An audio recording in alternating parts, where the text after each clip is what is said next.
Welcome to Bedtime Stories. The Falcon's Feather. Once upon a time a young boy named Sam ran away into the forest to seek the magic of a wise woman. People said she could make serums that would cure anyone of anything. When the woman answered his knock, he said, "Please, I want you to make me a serum." The woman invited him inside. They sat by the fire, surrounded by her pots and pans, her bottles and bowls. In every one, Sam saw swirling colored liquids. He hoped she would offer the right solution for his troubles.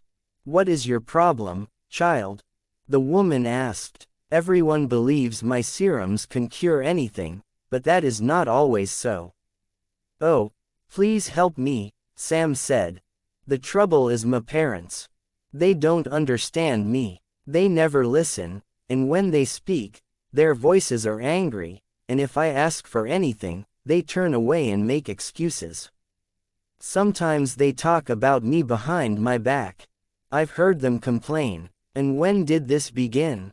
the woman asked. "About a year ago, when I turned 12, Sam answered. "I want a serum that will turn my parents back into the kind and understanding people they once were." The woman closed her eyes. "I must think," she said, and for a long time she was quiet. At last she spoke. "I can help you, but there is one ingredient I need which I do not have. You'll have to get this for me." "Anything," Sam answered. "Anything for you. I need a feather from a living falcon," the woman said. "But how can I possibly get that?" Sam answered. "If your serum is important to you, you will definitely find a way to," the woman said. "And now, go to your task." She led the boy to the door and said, "Goodbye." Sam walked sadly home. "I'll never succeed," he said.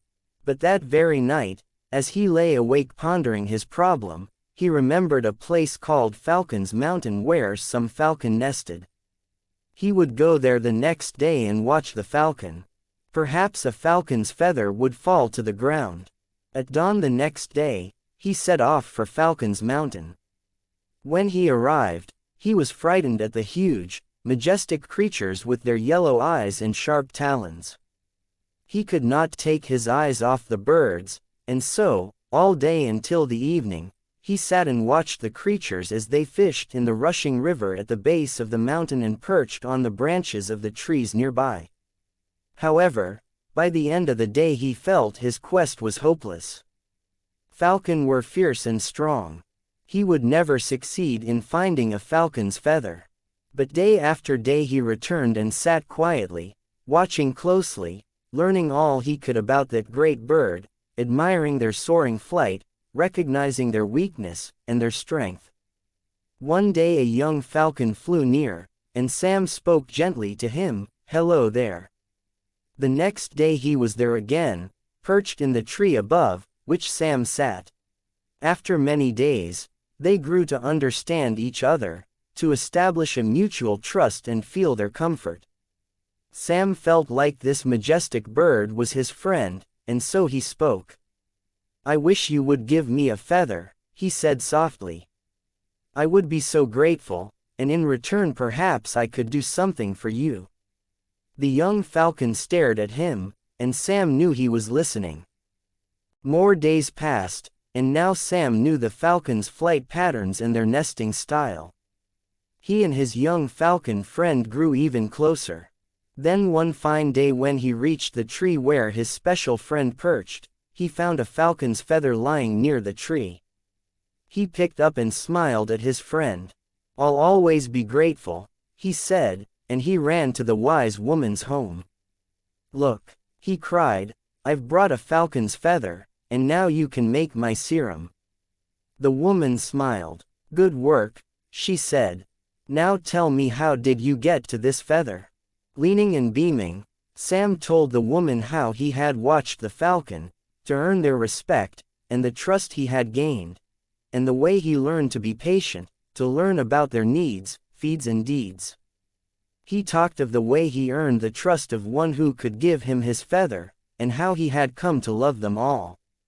The woman smiled. Well done, she said. And then, to Sam's amazement, she tossed his feather into the fire where, in a moment, it turned to ash.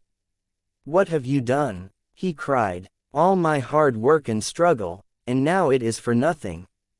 Again the woman smiled. You no longer need the feather, she said. If you can win the trust and understanding of a wild falcon with your patience and respect, you can do the same with your mother and father. And soon Sam suddenly understood that the woman was wise indeed, and he knew he needed no magical serum to cure his parents and reach his goal. He understood that true magic lies within himself. If you like the story, please do like, share and subscribe. Thank you for listening. Good night.